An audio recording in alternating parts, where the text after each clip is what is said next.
wait 6 weeks? How'd your son feel? He pushed it off. He did. He had an attack, and so he was supposed to go to Delaware. And he texted me and he said, "You're going to push it off." I said, "Just, I don't know what to say." I mean, he's been studying nonstop. Oh, that's harder. It's been. I can't even be near her. She's been brutal, right, for 8 weeks, but she took them both back to back weekends, 9 hours. Did she say which one was easier? She thought the MD exam was easier. Yeah. I definitely need to see that. But everyone she talked to now that's in their third and fourth year, they all had the same reaction, So. Hard to do. Oh, yeah, I'll keep you posted. Yeah. I heard it cold. Hey. How are ya? I'm well. Forgot my pen again. Did you bring your tablet? You brought your tablet? Yeah, I got my tablet. I'm actually open to the agenda. So you don't need a pen now. You got the tablet. That's the idea behind this. No paper, no pens. I need something in my hand. I can't read from a Kindle. No? No, I need the pages. I know a lot of people say that. I'm like, not me, man. I could throw all the paper away and I'm happy. I like to read books on the iPad. Yeah. But Kathleen can't do that. I don't need newspapers. I don't need any of it. Pull up a case in front of me, I have to print it out. Yeah. That's me. John, are you on the phone? Yeah. Thank you, sir. We recording? Neil! Good to see you. Good to see you. How are you? I was with Staley yesterday. We were talking about you. Yeah, I golfed down in front of him. Thursday. That sounds very Who did you play with? Someone on the board you played with? No? Glenn. Oh, yeah. Glenn told me. And then Yeah. just another customer Junior to sell them. We're just talking English. By the time you're done with your process, you know that. Oh, yeah. You won't like me when I do. But I end up knowing. I heard from Staley.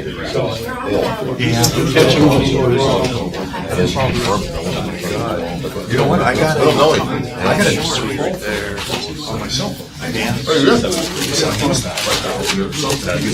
All right.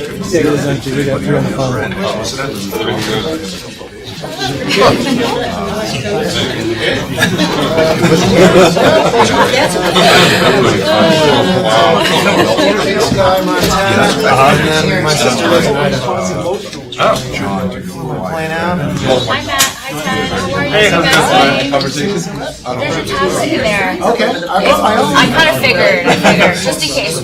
Don't worry about it. Okay. We'll talk about it Is this something afterwards. that you just blend the ordinance? Yeah, it's just for the board members. It has to come back after your term. So, yes. Yeah. But no worries, if you have your own, I have my own. The only purpose I have to get on. yeah, that's it. Okay, yeah. That's what I figured. No worries. I'll just Give it to the yeah. conserving.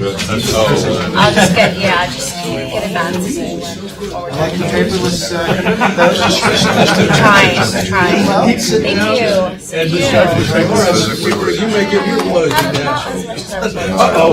I'd like to be traveling, yeah. I'd like to be traveling more. how'd you do on that round? Every time you didn't say say. I won't tell you where it is. please don't. I knew him, but not as well as I wish I had. He was a character.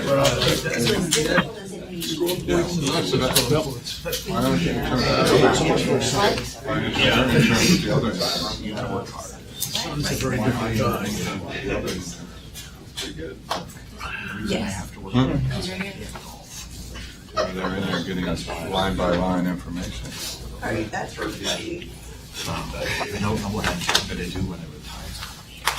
Well, good morning, everyone. I believe we have a quorum. Will you please stand and we pledge allegiance to the flag?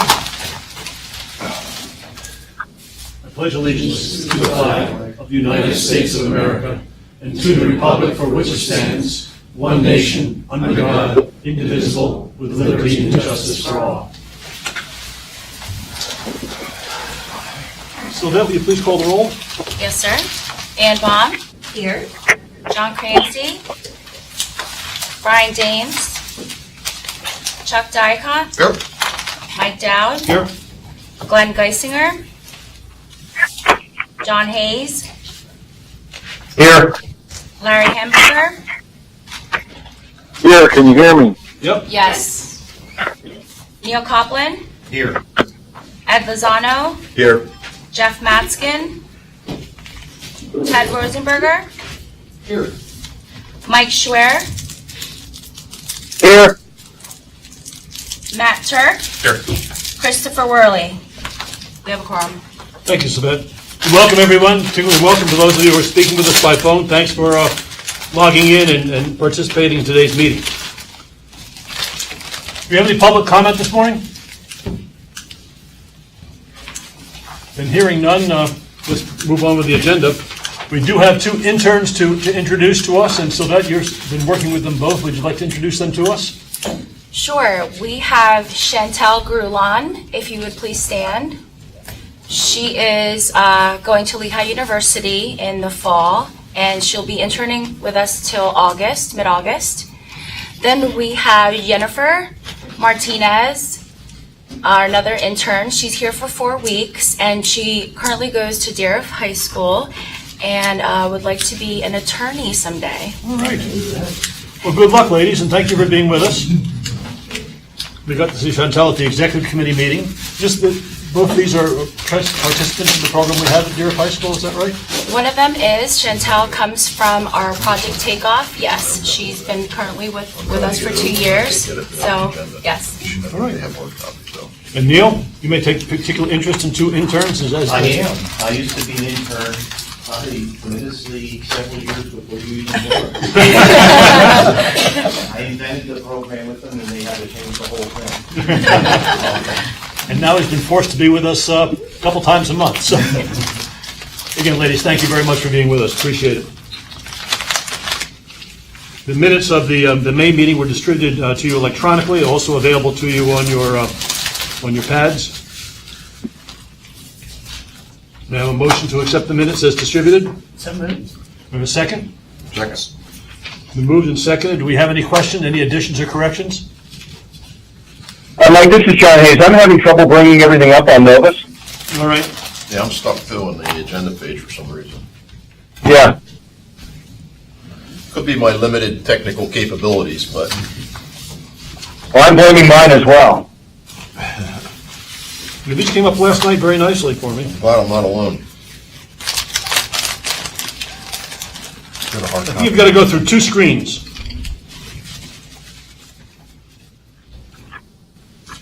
How do I get to the second screen? Make it look visible for me, okay? Yeah. We're getting expert advice right here. Okay, John, so if you want to go under approval of minutes, go to the May 30th and just double click on that. You'll see the executive summary come up. Once you see the executive summary come up, scroll down to attachments, which says board minutes, and a PDF should pop up. Okay, the only meeting that I have access to right now is the June 27 board meeting. If I go in the meeting block on the upper left-hand side, that's all I have. Do you have the scroll down arrow button to give you options to the 627 board meeting? You do? It should be on the top upper left. Yeah, all I've got there is the June 27 meeting, and all I have in that is the agenda. And it says minutes have not been generated. Oh, he's trying to go. Oh, so go to view agenda instead of view minutes. Yep, See view yep, I'm on view agenda. All right, do you see the items now?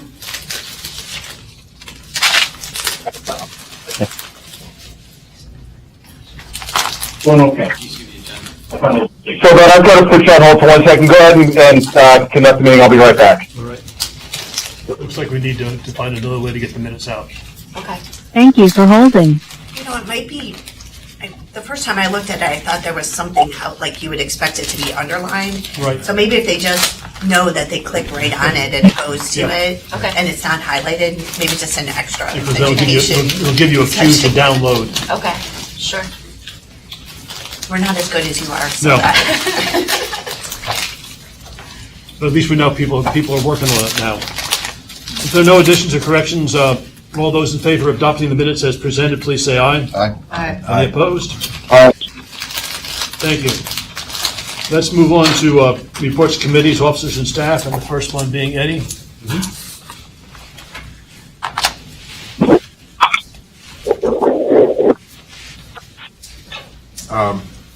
Okay, thank you, Mike, and fellow board members.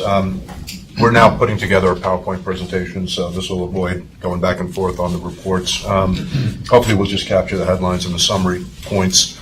So if you just flip to the next page, please.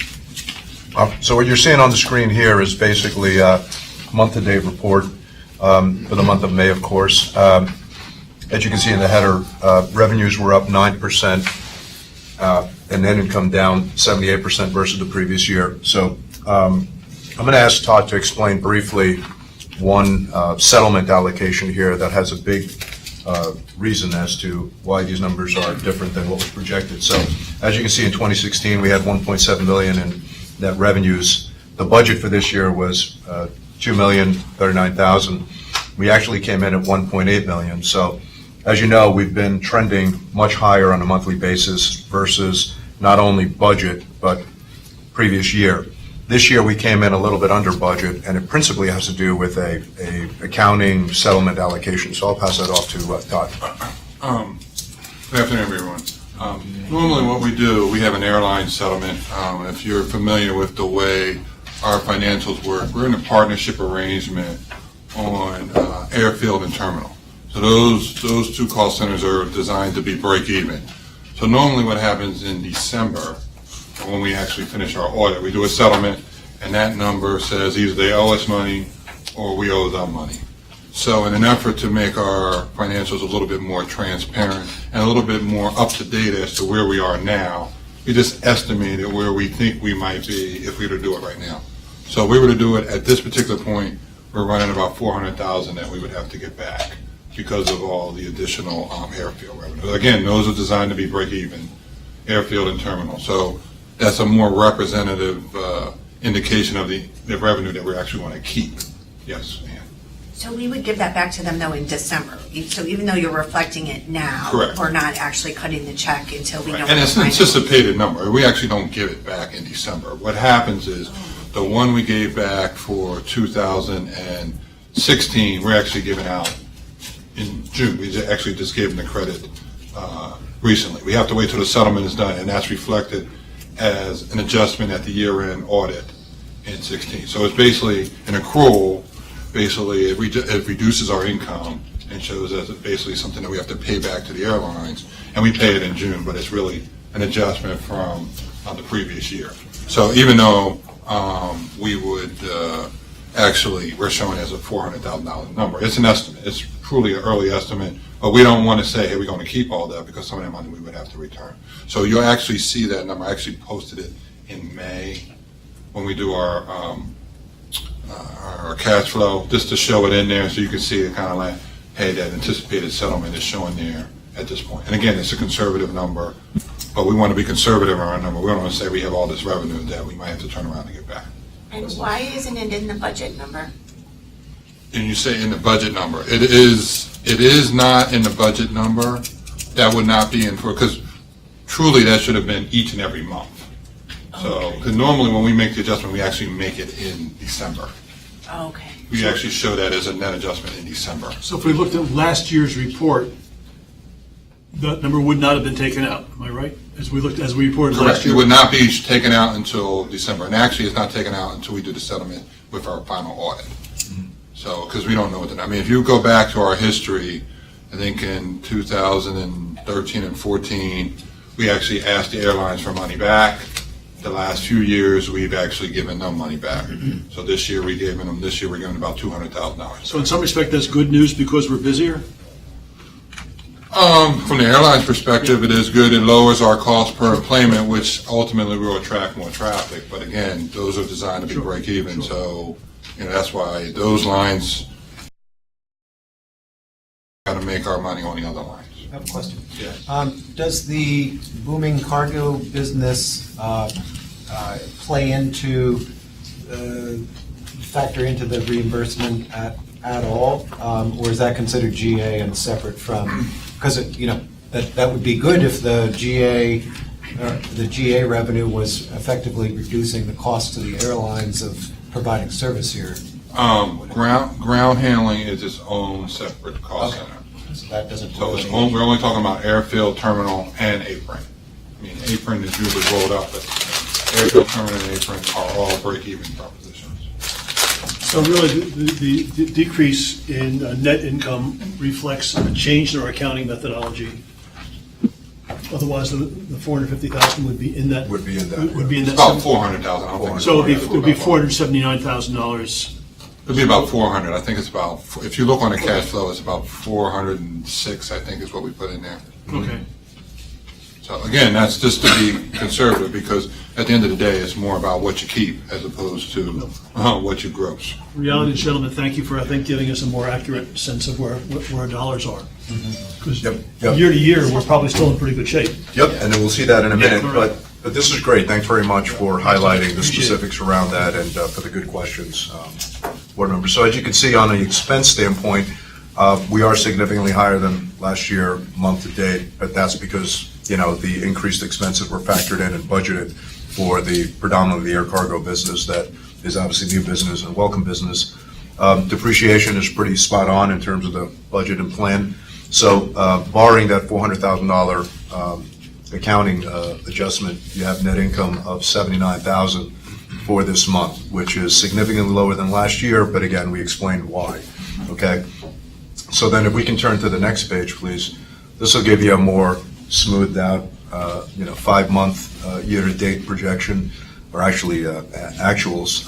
And as you can see, we came in at 10.8 million, including last month's revenues. So we're up 26% versus last year in terms of net revenue, and that's 9% ahead of budget. So pretty good performance to date. What's that? That's net revenue? Yes, net revenues. So 10.8 million, that's the first 5 months out of the year.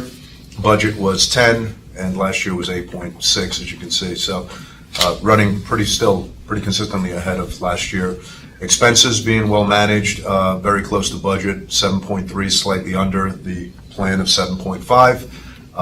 And again, higher than last year's year-to-date figures, but expected because of the increased expenses associated with the air cargo business. Depreciation is pretty spot on. So your net income year-to-date as of May, end of May, is $2 million, which is 131% ahead of budget and 66% ahead of last year. So clearly some strong performance first half of the year. Let's hope that that continues. We know we can't base it on a month-by-month basis. Some of this also factors in terms of when the expenses hit, et cetera, which are probably going to be forthcoming. But for the time being, first half of the year, should I say, is looking very strong. Any questions? Okay. So this is just a chart summary, just to kind of show you, obviously the green is 2017 and the blue is last year, and then the orange is what was budgeted. So you can see from a revenue, expense, and income standpoint, we're pretty much significantly ahead of last year and pretty much ahead of, in most cases, budget. Next slide. Okay. Now, one thing that we've been tracking, as you know, is the air traffic, the passenger traffic, basically. And this month, unfortunately, came in at roughly 56,000, which is 6.5% below last month's performance. As I indicated, the first couple of months, we were pretty much flat on air traffic.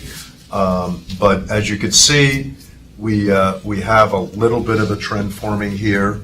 That's not positive. It's nothing to get too concerned about at this point, but we are going to be exploring that a little further. I asked Todd and Charles to please, just keep a close tab on this and investigate what may be driving this. Is it a seasonal factor? Is it, other regional airports are experiencing the same, et cetera, national indicators. So we will be exploring this further. Nothing to be too concerned about at this point, but we are going to be aggressively, checking in on this. The good news is Allegiant continues to be up.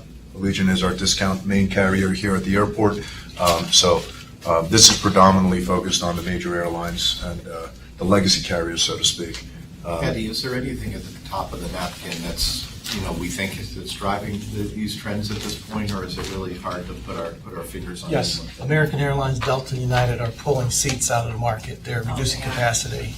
and Allegiant is growing by about 40%. So the fact that you have all three of those carriers pulling seats down indicates that we'll have a slight loss for the month. Why are they pulling the seats down, do you know? Well, they're trying to reduce costs. They're trying to force people to fly from their hubs. So they're trying to drive traffic to their hubs. Yeah, that's something we want to start to explore. Is that a long-term trend? Is that a long-term strategy that will ultimately affect us over the long haul? Again, we're kind of seeing it anecdotally here and there, but something that's, again, a trend that needs to be addressed for the long haul. How do we get some of those legacy carriers to add flights back? Or is this the new normal, in which case we have to budget for that going forward? It's mostly less flights being offered, or is it the size of the planes that they're bringing into the market? It's both. It depends on which airline, yes. Okay. And I know we're always looking for new carriers, I know that. Absolutely. And during Ann's report on the Air Service Focus Group, Darren will discuss that issue. All right. Okay. I have a motion to adopt. Is there any more? And a couple more slides, sorry, we'll just blow through this in terms of cargo. Patience was never my long suit, so I apologize. Continued good news is for the month, cargo is up 112%, and year-to-date, we're at 143% versus previous year, so continued good performance on cargo. And then I asked Todd to kind of focus this data on a couple of key columns so that you could A, see the chart, and B, we can just hone in on some of the specifics. So Todd, is there anything critical that you want to report from here versus last month's performance? No, I think the only thing I would point out is you look at line 12, and you can see what I was talking about for last year's settlement. It's right there, $193,000. And if you look on the actual cash flow exhibit for May, there's a number for 400. That's showing up here. So that's really what you want to focus in on, that number right there. Yep. So, as expected, better than expected performance on from a cash flow standpoint, and so far so good. So that, I guess, the last slide. One thing I also asked Todd to do is I always find that this asset to liabilities kind of ratio is kind of important to keep top of mind. It's tied to our bond requirements and just overall the health of the balance sheet of the organization. So if you look at last year, we had a ratio of 1.36, which was cutting it pretty close related to our covenants, et cetera. So that's when we had some, darker times, and the company or the organization wasn't in such strong financial position. As you can see, as debts were settled, financing was restructured, et cetera, the ratio improved, and at this point, you could see that we had a nice peak there in March of 3.85. As of this month, we're at 2.44, significantly higher than where we need to be from a capital, financial structure standpoint. But just wanted to kind of give you a little bit of the history of where we were, how we've come out of the morass for a little bit, and how we're in pretty good standing so far. We'll keep monitoring this, and this to me is a little bit of a flag or a benchmark to either kind of continue feeling good about our financial position, or if you see that number decreasing, continues, and you see a trend, then you start, raising some flags and asking some questions. But for the time being, we're in pretty good shape. What's the bond minimum? What's the covenant? I think it's 1 point. What's the bond minimum coverage? Bond covenant really has nothing to do with our current ratio. Our current ratio is really our ability to pay our debts in the short term. So if you look in this chart right here, what you really see, if you look at May, and what happened in May, Aaron, last year? You sold property. No. Wake up. It's old news now, Darren. That's okay. You got it all spent already. Okay. You didn't get it, kid. I was trying to throw you one, but it didn't. I totally blew it. You remember last week. But May is when we had we sold the property, so we had a lot more cash on hand, and that's when that ratio went up. But prior to January is when we also refinanced our bonds, which, even though 1.36 is still a very good number, you want to always be above 1 to cover your debts in the short term. Mm-hmm. But last year, actually 2015, we were below 1 a lot before we refinanced our bonds. And that's when we got to the point when we were, you could take a deep breath, and then we sold the property, which gave us some additional cash flow. But our bond covenant is really about our our expenses to revenue. That's really what our debt is. Is there debt service coverage? Because debt service is 1.7. So we have to be able to cover our net revenue has to be able to cover our debt. 1.7, I believe, or 1.6, excuse me, 1.6. Yeah, that's the number I was trying to. 1.6. 1.6 or 1.7. Yeah, 1.6, excuse me. Got it, thank you, Todd. Yep. Okay. And I think so, in summary, on next page is our final, this is just a chart graphing of it. Again, the year-to-date revenue was still performing pretty well, and the settlement is the one that made that adjustment. Legacy passenger traffic is down, offset by air cargo. Allegiant continues to be up, and our net income nonetheless continues to perform fairly well versus last year and versus budget and plan. So that's a report. Any questions? We have a motion to adopt the report as presented. I'll make the motion. Neil, a second? Chuck? All those in favor, please say yes. Yes. Any opposed? Thank you. Again, Eddie, thank you very much. I think you and Todd are becoming a good team, and I appreciate that. You're welcome. Thank you, Todd. Do we agree that this is a helpful format for us? Yes. I like not clicking through. Yep. Really, I think puts us in much better control of our, intellectually control of our numbers. And so, again, thanks so much. I'd like to suggest, we do have, one of the items on the agenda today is dealing with our consultant on real estate, Cushman & Wakefield. And I'd like to have a motion, because we're dealing with proprietary information of the proposals themselves. I'd like to have a motion for an executive session during which we'll cover the Cushman & Wakefield. We will not make any decisions. Any deliberations will occur in public, but we want to hear their recommendations, I think, vis-a-vis each of the proposals. And then we'll deal with any other executive session business necessary. I believe the judge may have one or two things to raise. Do you have anything you need to raise? No, the executive session is for purposes of gathering information, which we can do in an executive session. Any discussion and deliberation or decision will be in a public session if it gets to that point. But it's really information gathering, and that is protected as being proper for an executive session. I make the motion. We have a motion. Do we have a second? Second. All those in favor, please say yes. Yes. Any opposed? Then thank you very much, and we will hear from our consultant from Cushman & Wakefield in executive session.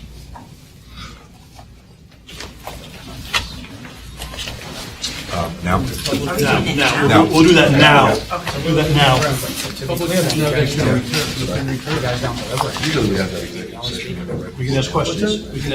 Okay, so there's no deliberation. There's no deliberation. Any deliberation be done in public. Tell everybody to stick around and we'll go back into public. Yeah, we will. We'll be back in public session, so please. I don't think it's a credibility problem necessarily. Like, we make sure that we have Welcome back. credibility problem. We'll reconvene in regular session. And I want to make note that the general public has been invited back, as well as the media. The purpose of the executive session was, as the judge stated this, so I don't make a mistake with my language. The purpose of the executive session was to gain information with reference to the request for proposals with regard to a certain land that the airport authority has. The focus of the session was on gaining that information. We've reconvened in public session now to permit the members of the board to engage in deliberation publicly and ultimately to vote on the issue before them. In reality, it would appear, for the purpose of our discussion, there are really two ways for us to move forward today. One, to accept the recommendation of our consultant and open up the process, thinking that there may well be some firms who have foregone the opportunity to present to us and move forward with that. That being, we would then be required to reject all 5 proposals that we already have and reopen the process. The second one would be to take the secondary recommendation of the consultant, which would be to move all 5 of the respondents forward. So I'd be more than happy to engage in conversation. Comments, thoughts?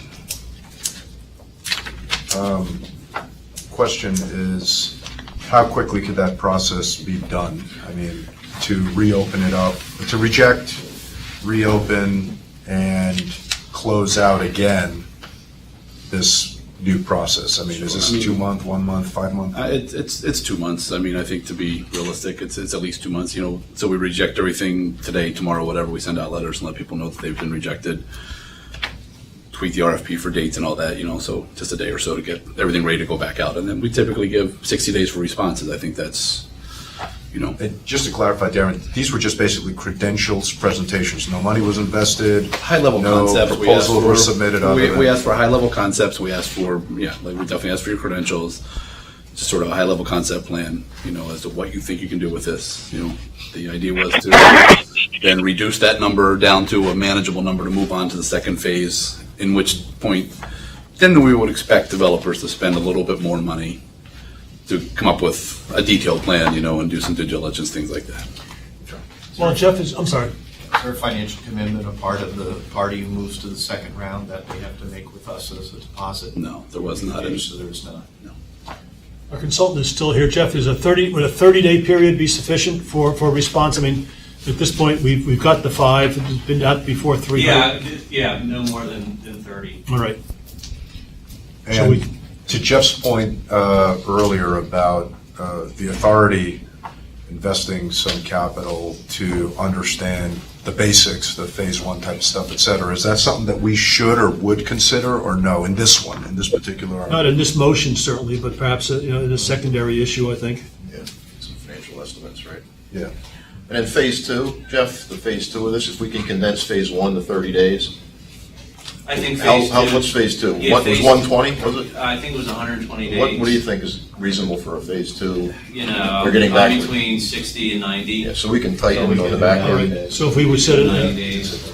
we probably want to have a unified motion, Judge, I think. One that would say if we are going to open it up again, that we would reject all 5, we'd open it up again, and that, is it worth, let's make it simple motions. We'll give them 30 days, and then we'll talk about a 90-day as a secondary motion. I think the pros outweigh the cons of All right. buying an extra 3 more months. So if you're so disposed, someone make a motion that we would reject all 5 proposals and reopen the bidding process, the RFQ process, And that process will have a response of 30 days. 30 days. I will make that motion. We have a motion, we have a second. Second. Second, Ted. All those in favor, please say, any further discussion? Just a question on the people who have I have a already. question, Larry Hamburger. Okay, Larry? Question? If we reject yes, I do. If we reject these 5, do we run the risk of not getting any of them to rebid, and then we would only have just 1 or 2 that we think we can possibly locate? And if so, does that reduce the competitive bid? I think that's always a threat. I mean, there's always a risk reward. Our consultant seems to feel that would not be an issue. Would that be a fair statement? That we would? Yeah, I guess there's always that risk, but I would think it wouldn't be as high. All right. Especially with the short-term deadline. Right. Yeah. So my question, I think, ties to Larry's question. Would everybody who already submitted be able to they wouldn't have to rewrite it? We would just take what they've already submitted unless they'd like to edit it in some way? I think they could scan it and send it. I suspect it would. We would look for them to resubmit, but it could be the exact same thing. Yeah, it could be the exact same. Yeah. And I think we'd let them know in case they would desire to make changes to it, that when they submit it would stand. And that by the time we come to this meeting next month, we will have a decision. Is that fair? In 30 days? Oh, no, we shouldn't. We won't have responses by this time next month. We'll be perhaps at the So we'll still be 2 months out. September Executive Committee meeting anyway. All right, we have a motion. Do we have a second? I believe we did have a second. All those in favor, please say yes. Yes. Any opposed? All right. Then thank you very much. Larry, was that opposed? Yes. Okay, then please mark Larry is opposed. Then is it appropriate for us at this point to then suggest that the due diligence period be reduced to 90 days? I mean, I don't know that we need a motion for that. We've We heard can that, I write it, think. or so why we don't we can do write that? All right. Ladies and gentlemen, thank you very much. If I may just get back to Eddie's comment relative to some of the diligence in advance that also came out of the recommendation. Is that something that staff's going to consider? We will consider it. It's not been budgeted, so we will have It's to not been budgeted, identify okay. where those funds will come from. If I could offer this, there, at least for the environmental assessment piece, that's a piece that LVEDC has funds to support, so there's certainly an Wonderful. opportunity to leverage existing Great news. nonprofits. Thank you very much. That's great, thank you. All right, let's move on in the agenda. The first item under Executive Committee was the approval of temporary access easement to PennCap properties. And Darren, do you want to address that for us? Sure. So this is just it's an easement that we are looking to have approved today for access to a new warehouse for our cargo operation. This is an easement for PennCap Properties, the owner of the building.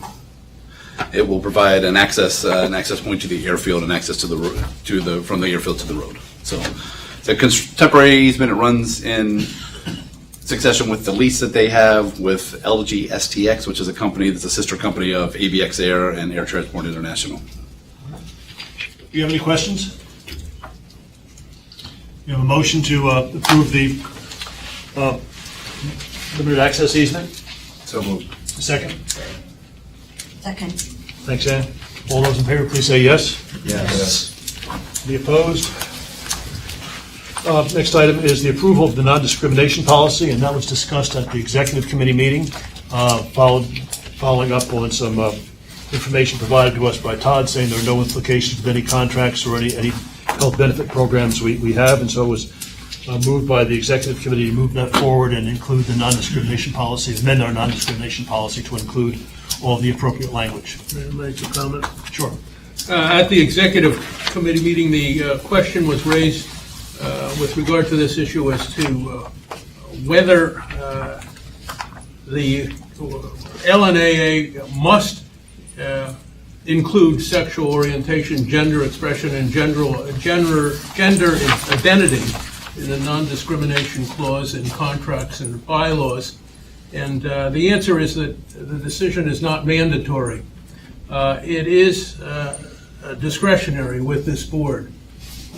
The board may include those extra terms, sexual orientation, gender expression, and gender identity in the non-discrimination clause in contracts and bylaws. This is not a decision that's imposed on you by a court decision or by statute.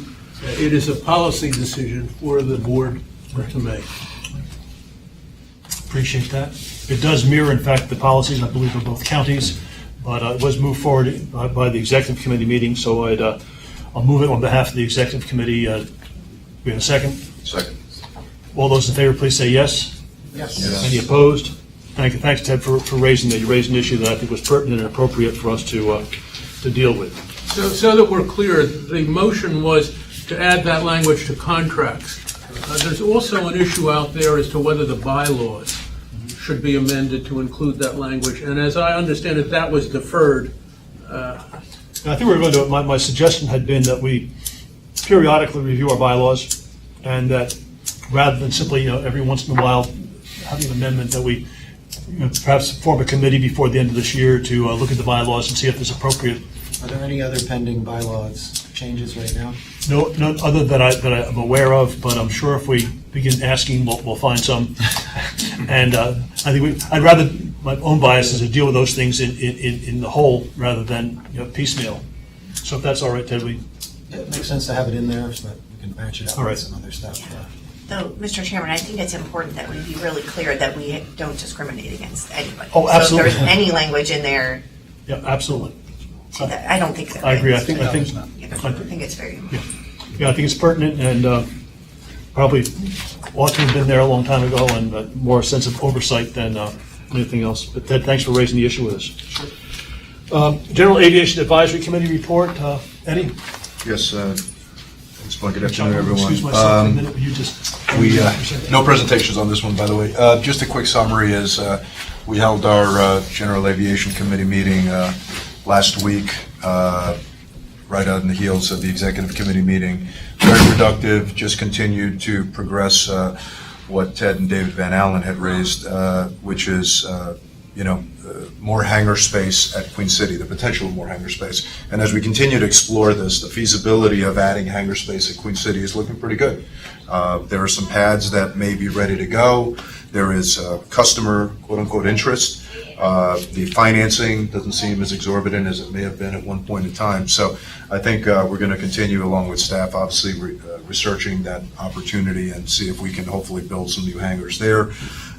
Some minor issues were, I shouldn't say minor, but an issue that was recently raised is birds having an impact in hangars. Before it was kind of a little bit of a nuisance, but at this point it's becoming a little bit more of a serious issue. So staff is aware and they are exploring how to address bird dropping issues which are affecting large aircraft now and expensive aircraft.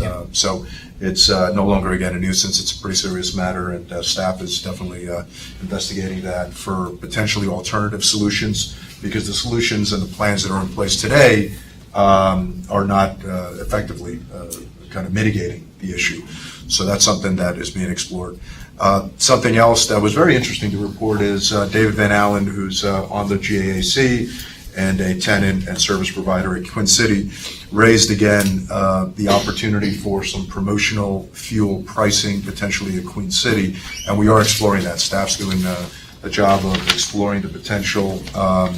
We feel a couple of things can come of it. Number one, maybe we can get some increased traffic due to more competitive fuel pricing at Queen City. And number two, a secondary important benefit would be a very in-depth kind of analytical understanding of the role fuel pricing can play in the airport operations, from a financial standpoint, from a traffic standpoint, from a ancillary products and services standpoint. Getting that incremental traffic doesn't just impact fuel prices, it impacts the local economy, the service providers, et cetera, at the airport. So we are, with staff, exploring that, and hopefully we'll come to some kind of conclusion within the next 30 days. Braden was raised, as you may know. Staff, along with Mike, went to Harrisburg, and they were successful in securing some nice grant funding for Braden alongside the other airports. So that money is going to be planned into the budget for potentially a terminal building to be determined. And then discussions, I guess, with Jeff Conklin, who's one of the service provider prospective tenants, are ongoing, and we hope to have something updated in the near future in that regard. But things are looking a little bit more positive as far as Braden is concerned. More money coming in, potential tenant, active teeth into it, and progress being made. Looks like one more thing may be coming back to your committee for review in the finances side. Yeah, exactly. But thank you. And by the way, discussions between staff and this potential client are underway. So all in all, I think good progress and some good matters to get sink your teeth into, and progress being made. Looks like one more thing may be coming back to your committee for review in the finances side. Yeah, exactly. But thank you. And by the way, it wasn't me that went to Harrisburg, it was our staff that went to Harrisburg. I'd love to take credit for things going well, but that was not my responsibility. Okay, thanks for the clarification, and staff, thank you for securing those funds. It's great progress. It's kind of interesting to see how the dialogue has changed, and so I appreciate that from everybody's standpoint. I'd just like to reiterate that, the fuel pricing is something that the modern pilot has easy access to, so it really is something, that's worth looking at. If anybody's interested in a demonstration after the meeting, I can show you the app that all pilots use, and it pretty much shows you color-coded where the good fuel prices are, and when you're planning a trip, you tend to not go to the places that aren't green. You may beam it up into the sky when you're driving by. Oh, hey, that's a deal, and you can land and fill up. It's available literally while you're flying. So if you're looking for a fuel stop on the way, you go where the green is. And we're orange right now. I was just glad you took pictures. Took pictures going over the Grand Tetons and not. Again, thank you very much. I think that's the kind of dialogue we have to have, the kind of discussion we have to have. People need to raise issues and bring them to the table. So, Ann. Air Service Focus Group report. Thank you. I'm pleased to report that our Air Services Focus Group is really excited. This is a group of representatives from large businesses across the valley that have come together to work with us to try and get special routes added and really learn about how the airport works. So we have started collecting data from our various businesses about what routes are important to them, how often they fly, and thank you, Matt, you weren't there, you were in China, but LVEDC had us come in and present to LVEDC about what's going on with various routes and how we want to gather data from them. We'll be sending out a survey with the help of LVEDC, with the help of the chamber, and to people who have responded before to gather this data. And then when Darren goes on his speed dating and Jumpstart and the various conferences, he presents that data. And Darren, I know you are always having compliments from the airlines that we even have this particular. The Air Service Focus Group definitely gets their attention. They like to see that the business community is interested in air service for sure. So, I mean, the leisure travel is good, but they live on business travel, so they like to see that. So we're very excited with this group, and we need to deliver something to them because they worked really hard in the past to get Southwest here, and it drained their spirit when that didn't happen. It's a whole new group of people. They're excited, and Darren, I'll turn it over to you. If you'd like to comment further on some of the opportunities that you presented to the group. Sure. So I think we talked a lot about some of the meetings we've had recently. We've been with Legion Air at their conference, and then we were at Jumpstart to meet with several different airlines. But I think two of the sort of short-term goals that we're working on right now are service to Pittsburgh and service to Boston. Those are very important to a lot of our business community. We definitely have one company in particular that's really behind service to Boston. And I think they're willing to get behind it financially, potentially, and everything. So there's two specific carriers we're working with on those routes. Both look promising. Neither one is a slam dunk by any stretch, but they both look like there's some potential there. So those are we're always looking at all kinds of routes, but I think right now, as pertains to the Air Service Focus Group, those are probably the two that we're really concentrating on right now. It's, as we've said all along, it's hard to add new service, especially with the legacy carriers, but we're looking at sort of other carriers outside the box a little bit to hopefully fill some of those voids.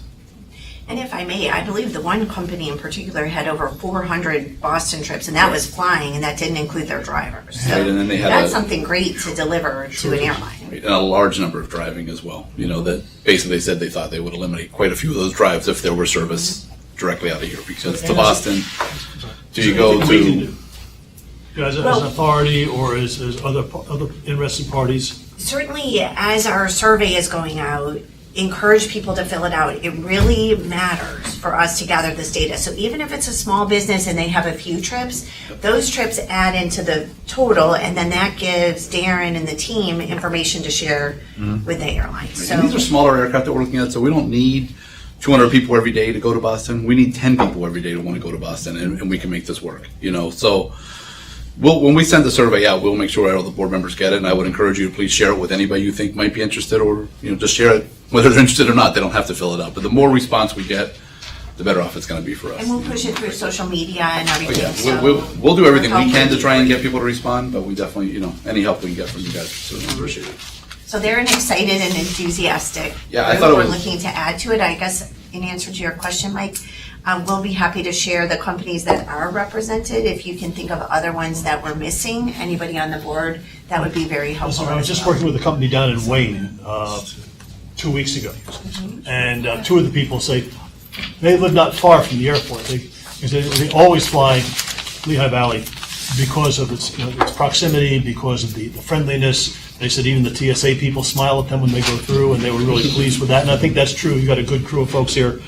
But I think it's interesting to me that a company that far away would have people who will travel up here to fly. So I think if we can cultivate some of those folks. Well, LVDC has good reach here in the Lehigh Valley, but you may consider engaging the Berks Economic Partnership to deliver that survey as well, because I'm sure there's people who are business travelers in Reading that are Definitely, I using think LVIA. Berks is certainly a market that we do pull some from, and I think we can certainly pull more from that area. If the survey could sort out what the business clients wanting to go to Boston are willing to pay for a seat out of ABE to Boston. That would be very useful information to share with a potential carrier, saying, look, you could charge $700 for a round trip, and people would pay it because the flights are near. You know, it's possible they would.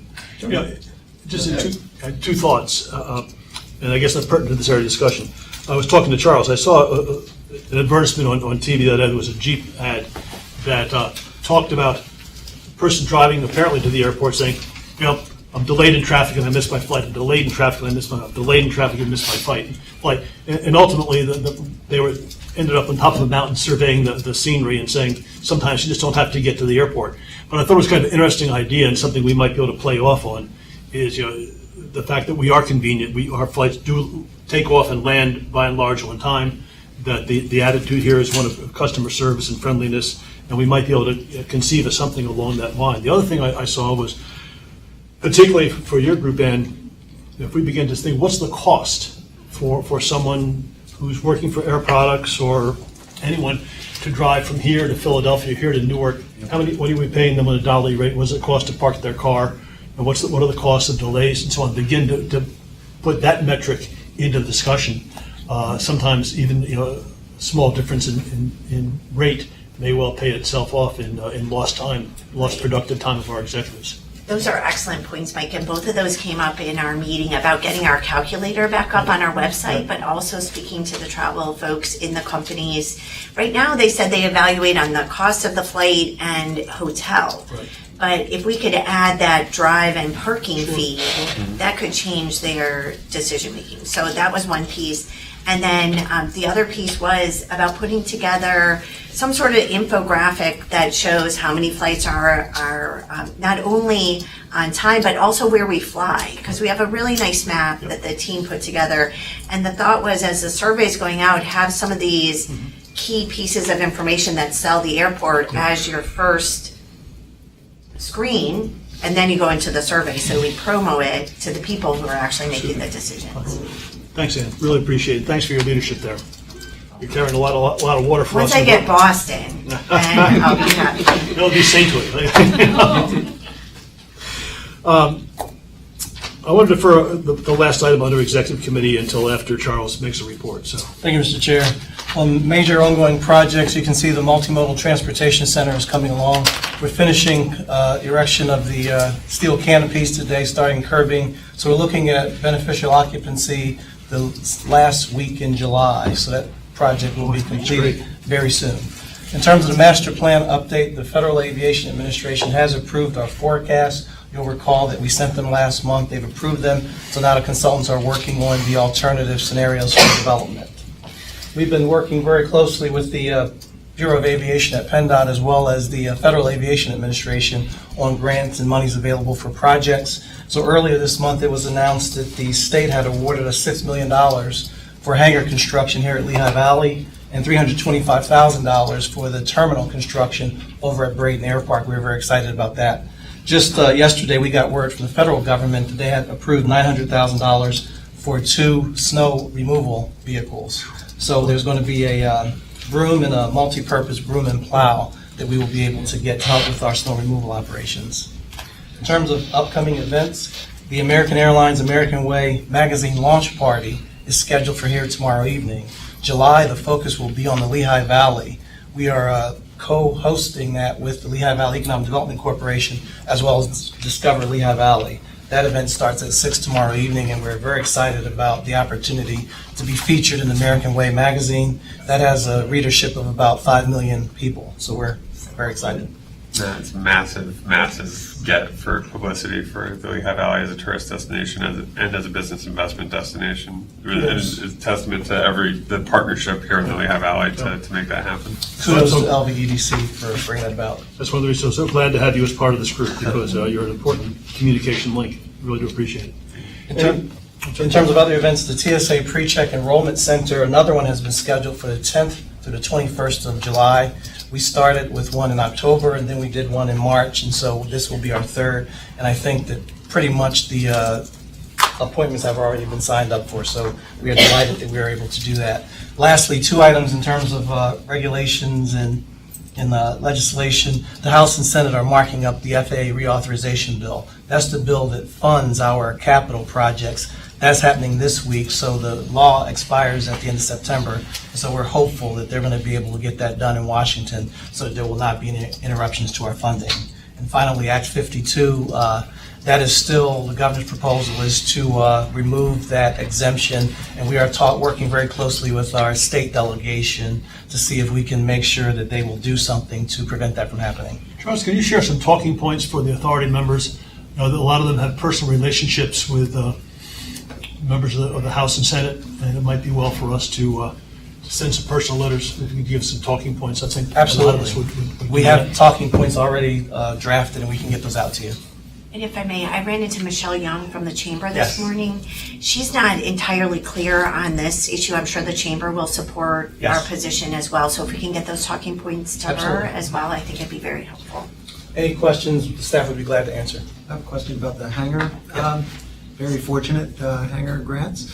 As I recall, the board had previously authorized borrowing up to $10 million Yes. towards building.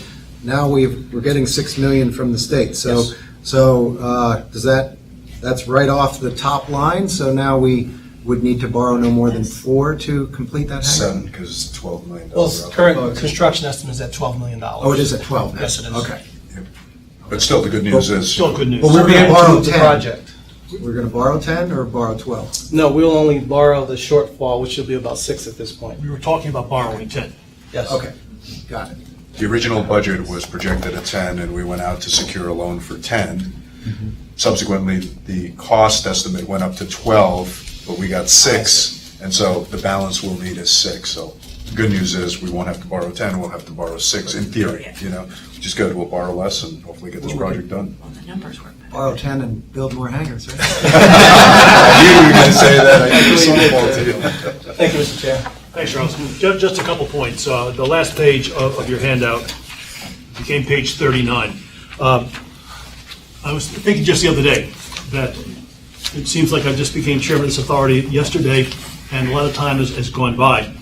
But in fact, my term ends in March, and I thought it might be well to at least begin thinking about what would be some priorities as we move forward and so on. So I just listed 7 of those, and there's really nothing particularly earth-shattering with it, but I would hope we might, if we can agree that these would be priorities, that we could begin rifle-shotting our attention as we move forward. And none of them are small, but I think they are achievable. And the first one, Charles, is Darren and so on are really fully in charge of, and that's we continue the master planning process and continue to give us updates as time moves on. I think it's critical. We've identified hangars as a major issue for us in all 3 of our airports, and so I think the goal is to utilize the grants we have and to move forward with those. And my goal is to have those, at least a lot of that done by the end of the year. We at least have contracts in place to begin knowing where we're going to be, certainly by March.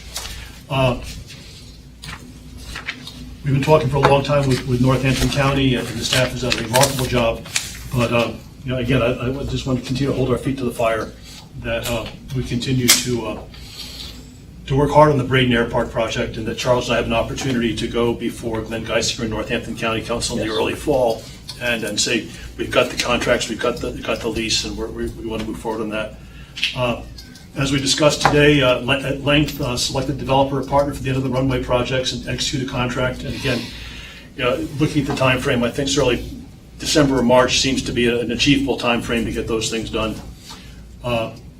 Charles and I have been talking about the need for additional warehousing space to accommodate our air cargo business. We've already approved designing a new pad. But again, I think that's one that's critical to our customers and critical to our sense of customer service and critical to our long-term future. And I'd like to see us nail that down and get it done.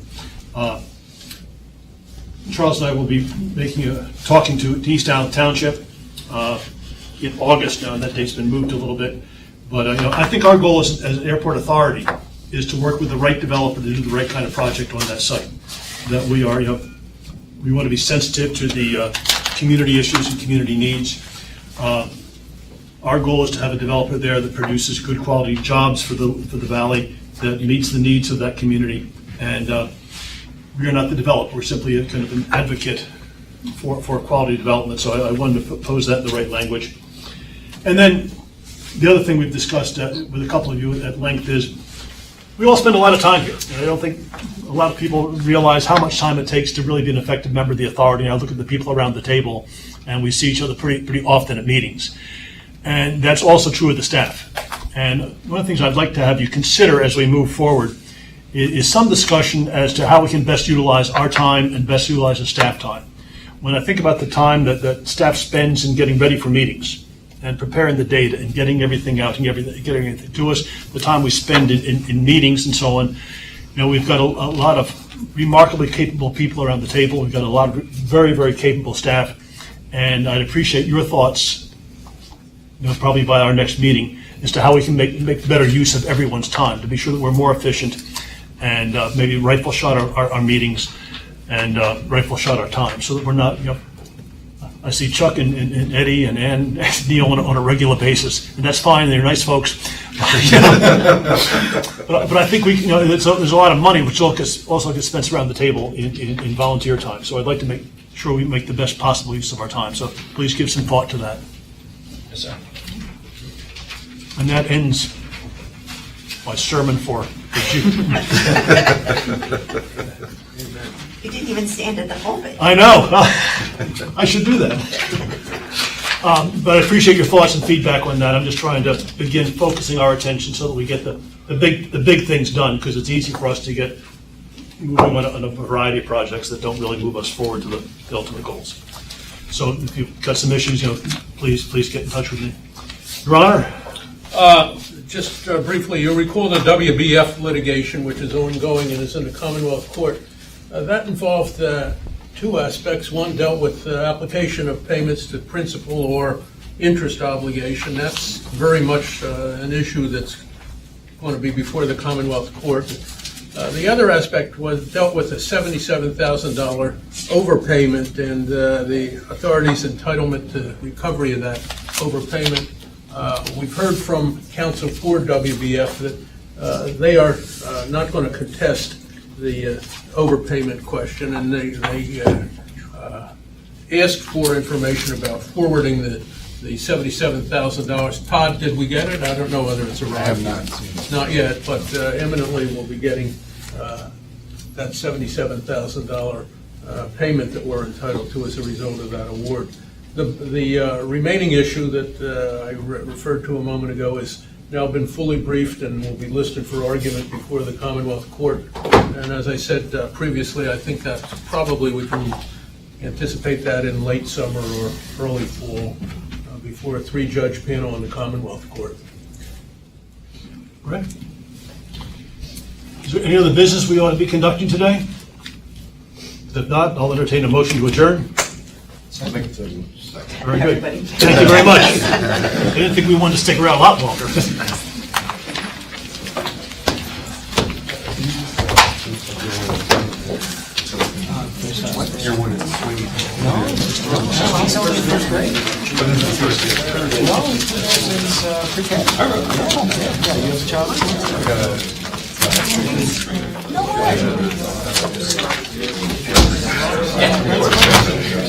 Probably cross paths.